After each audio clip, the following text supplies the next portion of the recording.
ETF index mutual funds నేర్చుకుని stock మార్కెట్లో రాణించాలనుకుంటున్నారా? వెంటనే ఈ నెంబర్కి కాల్ చేయండి. నమస్తే రమగారు. నమస్తే జీ. రమగారు, మనం బోధిసత్వుడి కథలు చెప్పుకుంటున్నాం కదా, ఏదైనా ఒక్క చెప్పు. బ్రహ్మదత్తుడు కాశీరాజ్యానికి రాజుగా ఉన్నప్పుడు బోధిసత్వుడు వీళ్ళకి సమీపంలో ఉన్న ఒక రాజ్యంలో రాకుమారుడిగా జన్మించాడట. ఆ రాజుగారికి పెద్ద భార్యకి మొదట ఒక కుమారుడు కలిగాడు. చాలా జ్ఞాన సంపన్నుడుగా అవుతాడని చెప్పారట ఆ పిల్లవాడు పుట్టినప్పుడు. వీళ్ళు చెప్తారుగా కార్తాంతికులు. అయితే ఈయన ఏం చేశాడంటే మహాశాసనుడు అని పేరు పెట్టారు పిల్లవాడికి. మహాశాసనుడు పుట్టిన కొంతకాలానికి రాణిగారికి ఇంకో కుమారుడు కూడా కలిగాడు. సోమదత్తుడు అని పెట్టారు. ఈ సోమదత్తుడు పుట్టిన కొంతకాలానికి రాణిగారు మూడోసారి గర్భవతి అయినప్పుడే ఏదో అనారోగ్యం చేసి మరణించారట. ఇద్దరు రాజకుమారులు. ఈయన ద్వితీయ వివాహం చేసుకున్నారు తండ్రి. చేసుకుంటే ఆవిడని ఒక ముగ్గురు నలుగురిని చూసి చాలా అందగత్తెగా ఉన్న ఆవిడని చేసుకున్నారు. ఆవిడంటే చాలా ప్రీతిగా ఉండేవారు. ఆవిడ కొంచెం కుమారులతో అంటి ముట్టినట్టు ఉండేది. కానీ రాజుల ఇళ్లలో ఏముంది, రాణిగారులే వచ్చి పిల్లల్ని సేవించక్కర్లా, పిల్లల సేవకులు వేరేగా ఉంటారు, వాళ్ళకి వేరే నడుస్తాయి కదా. ఈవిడ కొంచెం రాజుగారితో ప్రీతిపాత్రంగా ఉండేది. కొన్నాళ్ళకి ఈవిడ కూడా గర్భవతి అయింది. గర్భవతి అయితే ఆవిడకి ఏదైనా మనసుంటే అడుగు, ఏదైనా మనసుంటే అడగమన్నాడు. ఆవిడ తర్వాత అడుగుతా అన్నది. ఆవిడకు ఒక కుమారుడు కలిగాడు. మళ్ళీ కుమారుడే కలిగాడు. వీడికి ఎంతో ముద్దైన పిల్లవాట. రాజుగారు మహామురిపంతో నువ్వు కోరిన కోరిక తీరుస్తాను, ఏం కావాలో అడగమన్నాడు. ఆవిడ నాకు అవసరమైనప్పుడు అడుగుతానని చెప్పింది. పిల్లవాడు పేరు ఆదిత్యుడు అని పెట్టారు. ఈ ఇద్దరు పెద్ద మగ పిల్లలు, ఈ చిన్న పిల్లాడు కలిసే పెరిగేవాళ్ళు, బాగానే ఉండేది. ఈ ఆదిత్యుడికి ఒక 14 ఏళ్ళు 15 ఏళ్ళు వచ్చాక ఆ రాణిగారు ఒకరోజు పిల్లవాడి పుట్టినరోజు నాడు ఆయన ఏదో మాట వరుసగా నీకేం కావాలో ఎప్పుడు అడుగుతానన్నా అడగలేదంటే ఇప్పుడు అడుగుతున్నాను, ఆదిత్యుడిని రాజుని చెయ్యండి అని అడిగింది. అనేసరికి ఆయన నిర్ఘాంతపోయాడు. అటైటా చేస్తాము, పెద్ద భార్య పట్టపురాణి పిల్లలున్నారు, జ్యేష్ఠుడున్నాడు, పెద్దవాడు ఉన్నాడు, పైగా అతనేమో రాజుగా తగిన లక్షణాలు కలిగిన వాడు, అట్లా ఎట్లా చేస్తాము కాదన్నాడు. కాదంటే ఆవిడంది మీరు నా పెళ్ళైన నాటి నుంచి నీకేం కావాలో అడుగు అన్నారు. తప్పలేదు, ఇదే నా కోరిక, తప్పలేదు. నేను అడిగింది చేయవలసిందే. ఈయనకేం చేయాలో పాలుపోలా, చూద్దామన్నాడు. ఇది ఆదిత్యుడికి 14వ పుట్టినరోజు అయింది. 15 ఏడు వచ్చి 15 ఏళ్ల పిల్లాడిని రాజుని ఏం చేస్తారు, వాడు ఇంకా పెద్దవాడు అవ్వాలిగా. ఒకనాడు ఏం చేశాడు, పెద్ద కుమారుని చిన్న కుమారుడిని పిలిచి, ఒరే నాయన, ఇక్కడ పరిస్థితులు బాగుండలేదు, మీ మీద ఏదైనా ఆపద వాటిల్తుందేమోనని నాకు భయంగా ఉంది. కాబట్టి నువ్వు తమ్ముడిని తీసుకుని దేశాటనకి వెళ్ళిపో, కొంత సొమ్ము చెత్తపుచ్చుకుని వెళ్ళు. రేపొద్దున నేను గతించానన్న వార్త తెలిసేదాకా నువ్వు రావద్దు. నా తర్వాత జ్యేష్ఠుడు కాబట్టి రాజ్యం తప్పకుండా నీకు వస్తుంది, అప్పటి వరకు వెనక్కి తిరిగి రావద్దు, ఇక్కడ మీకు ప్రమాదం ఉంది అని చెప్పాడు. సరే కుమారులు ఇద్దరు సరేననుకున్నారు. వెళ్ళిపోమంటాడు తండ్రి. వీళ్ళిద్దరూ ఈ ఊరు వెళ్దాం ఆ ఊరు వెళ్దామని మ్యాపులు చూసి అవి చూసి ఇవి చూసి ఎక్కడికి వెళ్ళాలి మాట్లాడుకుంటుంటే ఆ ఆదిత్యుడు వీళ్ళ వెనకాలే తిరుగుతూ, ఓహో అన్నయ్యలు ఇద్దరు ఎక్కడికో షికారు వెళ్ళిపోతున్నారు, నేను వెళ్ళకపోతే ఎట్టా అని వాళ్ళు బయలుదేరే టైంకి తన గుర్రం వేసుకుని తను కూడా వచ్చేసాడు. వద్దని ఎంత వారించినా వాడు వినలే. మీతో పాటే నేను విడిగా ఉండను, మీరు లేకుండా నేను అసలు ఊళ్ళో ఉండను అని చెప్పి వీళ్ళ వెనకాల పడ్డాడు. ముగ్గురు కలిసిపోయారు. చిన్నరాణికి కూడా తెలిసిపోయింది తన కొడుకు అన్నయ్యలు లేకుండా ఉండడు ఇక్కడికి, అంతే. ఇంకా రాజు కూడా ఏమనుకున్నాడంటే ఇలాంటిది ఏదైనా జరిగితేనే ఈవిడ కొంచెం సరిగ్గా అవుతుందని అనుకున్నాడు, ఊరుకున్నాడు. వీళ్ళు ముగ్గురు ఎన్నో దేశాలు తిరిగారు, ఎన్నెన్నో ఊళ్ళు, ఆ ఊరు ఈ ఊరు గోల్డెన్ ఊళ్ళు తిరిగారు. మధ్యలో ఆ కాలంలో ధర్మసత్రాలు ఉండేవి, క్షత్రియుల పిల్లలకి ప్రత్యేకమైన ఏర్పాట్లు ఉండేవి. వీళ్ళ దగ్గర కొంత ధనం ఉంది, అవసరమైతే అది కూడా వాడుకోవచ్చు. తిరుగుతూ ఉన్నారు. తిరుగుతూ ఉంటే సరే ఒక అటవీ ప్రాంతంలో బాగా దాహంగా ఉందని ఎక్కడో కూర్చున్నారు. దాహం వేస్తోంది అనేసరికి చిన్నవాడు అన్నాడు, అన్నయ్య నేను చూసొస్తాను, మీ ఇద్దరు కూర్చోండి అని చెప్పి ఎక్కడికో ముందుకు నడిచి వెళ్ళాడు. వెళ్తే వాడికి అక్కడ ఒక చెరువు కనపడింది, ఒక కొలను. ఎంత అందంగా ఉందో ఆ కొలంలో ఒక భూతం ఉంది.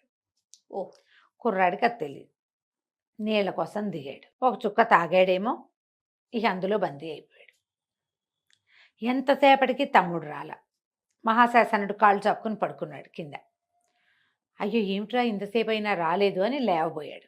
లేకపోతే సోమదత్తుడు, నువ్వెందుకన్నయ్యా లేవడం, నువ్వు విశ్రాంతి తీసుకో, నేను వెళ్ళి చూసొస్తాలే అని. సో ఈ ఆదిత్యుడు వెళ్ళిన దారిలోనే సోమదత్తుడు కూడా వెళ్ళాడు. వెళ్తే చెరువు కనపడింది. కనపడితే మామూలుగా ఆలోచించాలి కదా, ఇదేంటి చెరువు ఉంది, తమ్ముడు మునిగిపోయాడా, ఏమయ్యాడు, ఎక్కడికి వెళ్ళాడు, కాళ్ళు వెళ్ళినాయా, అవన్నీ చూడాల. అప్పటికే చాలా దాహంగా ఉంది, కొన్ని గంటలైంది మంచినీళ్ళు తాగి. నీళ్లు తాగి చూద్దామని దబదబా దిగేశాడు నీళ్ళల్లోకి. దిగంగానే ఇది భూతం పట్టేసుకుంది. ఎప్పటికీ రాలా సోమదత్తుడు. తమ్ముళ్ళిద్దరూ ఏమైపోయారో తెలియలా ఇతనికి. సరే చూద్దామని కత్తి తీసుకుని, అంతకుముందు వీళ్ళు ఏం చేశారు, గుర్రాలు ఉన్నాయి వీళ్ళ దగ్గర, ఆయుధాలు ఉన్నాయి. తమ్ముళ్ళిద్దరూ ఆయుధాలు వదిలిపెట్టి ఒట్టి చేతులతోటే వెళ్ళారు. ఇతను మాత్రం తనది బ్రహ్మాండమైన చంద్రహాసాన్ని పట్టుకుని, ఖడ్గహస్తుడే వచ్చాడు, హాసాసండని రాస్తారు, కత్తిపుచ్చుకుని వెళ్ళాడు. చూస్తే చెరువు నిండా కళగా ఉంది. నిండా ఎలా ఉన్నాయి పువ్వులు, ఆకులు. బాగా గమనించి చూశాడు, తమ్ముళ్ళ కాళ్ళ గుర్తులు కనపడుతున్నాయి లోపలికి. దిక్కండా గట్టు మీద ఉంచున్నాడు. ఖచ్చితంగా తమ్ముళ్ళు నీళ్ళల్లో ఉన్నారు తెలిసిపోయింది అతనికి. ఈ లోపల ఉన్న భూతం చూసింది రావటల్లా. మహాశాసనుడు దిగేలాగా లేడు. మిగిలిన ముందొచ్చిన వాళ్ళిద్దరూ జ్ఞానశూన్యులు, దిగేశారు నీళ్ళలో. ఇతను అట్లాంటి వాడు కాదు, వీడు తెలివైన వాడు. వీడు తెలివి. రెండోది పరకాయించి చూస్తున్నాడు. తమ్ముళ్ళిద్దరి కాళ్ళ గుర్తులు లోపలికి కనపడుతున్నాయి, బయటికి కనిపించట్లా. అడుగులేస్తే ఎవరైనా వస్తే కనపడద్దు మరి.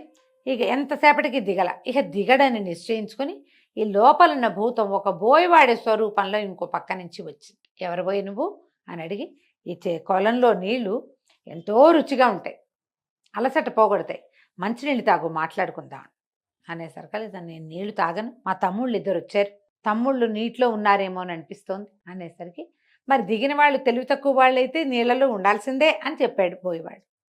ఇతనికి ఏమనిపించింది, ఇంత నిర్మానుష్యంగా ఉన్న అడవిలో ఇప్పుడు ఒక 10 రకాల కాళ్ళగుర్తులు ఉన్నాయి అనుకో, చెరువు కట్టున పోనీ ఒక రకం, ఇక్కడ ఉన్నవి 2 కాళ్ళగుర్తులు, ఆ 2 తన తమ్ముళ్ళవి. తన ముందే వాళ్ళిద్దరు అక్కడికి వచ్చారు, మూడో మనిషి లేడు. బోయేవాడు ఇందులో మంచినీళ్ళు తాగుంటే ఆల్రెడీ తాగి పైకి ఎక్కాడంటే వాడి కాళ్ళ గుర్తులు ఉండాలిగా, అంతే. అవి లేవు. ఇతను ఎక్కడి నుంచో వచ్చాడు. ఇవి మధురంగా ఉన్నాయి, ఈ నీళ్లు తాగితే నీ కోపిక వస్తుందని ఎటా చెప్తాడు తాగని వాడు. ఒకవేళ ఇతనే తమ్ముళ్ళని ఏదో చేశాడు అనిపించేసరికి కత్తి తీసాడు. నిజం చెప్పు, మా తమ్ముళ్ళు ఏమయ్యారు, ఇద్దరు ఇక్కడికి వచ్చారు అనేసరికి బోయేవాడు నవ్వాడు. ఇది కుబేరుడి కొలను. ఈ కొలంలోకి దిగినవాడు జ్ఞాన సంపన్నుడు కాకపోతే వాడు నా పాలపడతాడు. నేను దీనికి కాపలాదారిని. నీ ముందొచ్చిన వాళ్ళిద్దరికీ జ్ఞానశూన్యులు, వాళ్ళు తెలివిగల వాళ్ళు కాదు. తెలివిగల వాడినే నేను వదిలిపెడతా. నా లోపలికి దిగిన వాడు ఎవడైనా సరే నా వాడేవాడు. వాడికి జ్ఞానం ఉంటేనే వాడిని వదిలేస్తా. నువ్వు తెలివిగల వాడివి పైన ఉంచున్నావు, దిగితే నీ సంగతి నాకు తెలుస్తుంది అన్నాడు. అంటే మహాశాస అంటాడు, నీకు జ్ఞానమే కావాలంటే నేను బోధిస్తానే, చిన్నతనం నుంచి చదువుకున్నాను నేను. నీకు ఏ విషయంలో కావాలో చెప్పు, ఏది కావాలి నీకు, అది నేను నీకు చెప్తాను. కానీ నాకు చాలా అలసటగా ఉంది, తమ్ముళ్ళని పోగొట్టుకున్నానన్న దిగులు ఒకటి పట్టుకుంది. నా ఆకలి అలసట 2 తీర్చావంటే అప్పుడు నీకు కావలసిన జ్ఞానాన్ని బోధిస్తాను, మా తమ్ముళ్ళని నాకు అప్పచెప్పు అనగానే ఆ భూతం అంది, ఇక్కడే నాది పర్ణశాల ఉంది రా అని ఇతన్ని బోయవాడి వేషంలోనే మహాశాసనుడిని వెంబడిపెట్టి తీసుకుపోయింది. అక్కడికి వెళ్ళి శుభ్రంగా పళ్ళు తిని మంచినీళ్ళు తాగి ప్రశాంతంగా కూర్చుని, మహాశాసనుడు ఇతను ఎవరు బోధిసత్వుడు, కిందటి జన్మలో జ్ఞానం సహజంగా ఉంది ఆయనకి. ఓహో. అప్పుడు ఇతను అడిగినటువంటి ఆత్మజ్ఞానాన్ని ఇతనికి చెప్పాడు ఆ బోయేవాడికి. మానవులు ఎలా పుడతారు, ఎలా మరణిస్తారు, ఇది ఎంత సహజంగా జరుగుతుంది, పువ్వులోకి తేనె వచ్చినట్టు, కొబ్బరికాయలోకి నీళ్ళు వచ్చినట్టు ఎలా సహజంగా జరిగి ఎలా సహజంగా వెళ్ళిపోతుందో చెప్పేసరికి అతను చాలా సంతోషిస్తాడు. ఆ బోయేవాడి రూపంలో ఉన్న ఈ రాక్షసుడు, భూతం అనే చెప్తారు. చెప్పు, సరే చాలా సంతోషించా, నాకు అర్థమయ్యేలాగా చెప్పావు, నువ్వు జ్ఞాన సంపన్నుడివి, నేను ఒప్పుకుంటాను.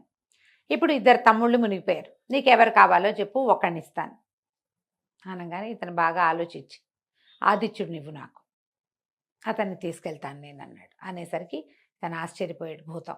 అదేమిటి, ఆదిత్యుడు నీ సొంత తమ్ముడు కాదు, నీ సవతి తమ్ముడు. పైగా నీ సవతి తల్లి మీ బదులు ఆదిత్యుడికి రాజ్యం ఇచ్చేందుకు సిద్ధంగా ఉంది. ఆ ప్రమాదాన్ని శంకించే నీ తండ్రిని మిమ్మల్ని బయటికి వెడలు నడిచాడు. నీ సొంత తమ్ముడిని అడుగు, సంతోషంగా ఇస్తానన్నాడు. ఇస్తానంటే ఒప్పుకోలే మహాశాసనుడు. అలా కుదరదు, మా ఆదిత్యుడిని మా తండ్రిని పంపించలే. వాడంతటి వాడు మా వెనకాల మా స్నేహంతో వచ్చాడు. మా తల్లి గన్న సంతానం నేను ఉన్నప్పుడు మా పింతల్లి కూడా ఆవిడ గన్న సంతానం ఆవిడకు ఉండాలి కదా. సోమదత్తుడిని భగవంతుడికి ఇచ్చేశాను అనుకుంటా, కానీ ఆదిత్యుడు లేకుండా నేను వెళ్ళను. అతన్ని తీసుకెళ్ళి మా నాన్నకు అప్పచెప్పాలి. అతను చిన్నపిల్లవాడు, మా వెనకాల వచ్చాడు. రాజ్యం మా తండ్రిది, ఆయన ఏం చేయదలుచుకుంటే అది చేస్తాడు. ఆయన మాట నేను కాదనేదే లేదు అనగానే సంతోషించాడు భూతం. నీ కొట్టి జ్ఞానమే కాదు, నీకు బుద్ధి కూడా ఉంది, ధర్మం ఉంది నీకు. మీ ఇద్దరు తమ్ముళ్ళని నీకు ఇచ్చేస్తానని సోమదత్తుణ్ణి ఆదిత్యుణ్ణి కూడా బయటికి తీసుకొచ్చాడు వాళ్ళతో. అయితే ఆ భూతం ఏం చేశాడంటే చాలా రోజులు తన దగ్గరే వీళ్ళని అట్ట పెట్టుకున్నాడు. ఎన్నో మానవ సంబంధాల పట్ల అతనికి ఉన్న అన్ని అనుమానాలని ఇతని దగ్గరే తీర్చుకున్నాడు. కొన్నాళ్ళకి ఇక్కడి నుంచి బయలుదేరి వీళ్ళు వెనక్కి వెళ్ళారు. వెళ్ళేసరికల్లా అప్పటికి రాజుగారు అనారోగ్యంతో ఉన్నాడని కబురు వచ్చేసింది. ఊళ్ళోకి వెళ్తుంటేను రాజు మరణించాడు. ఇతను రాజ్యంలోకి వెళ్ళేసరికి మహాశాసనుడే రాజు అని జనాల్లో ఆల్రెడీ వచ్చేసింది. మహాశాసనుడు రాజయ్యి తన తమ్ముడైన సోమదత్తుణ్ణి మంత్రిగాను, చిన్న తమ్ముడైన ఆదిత్యుణ్ణి సర్వసైన్యాధ్యక్షుడుగాను చేసుకున్నాడు.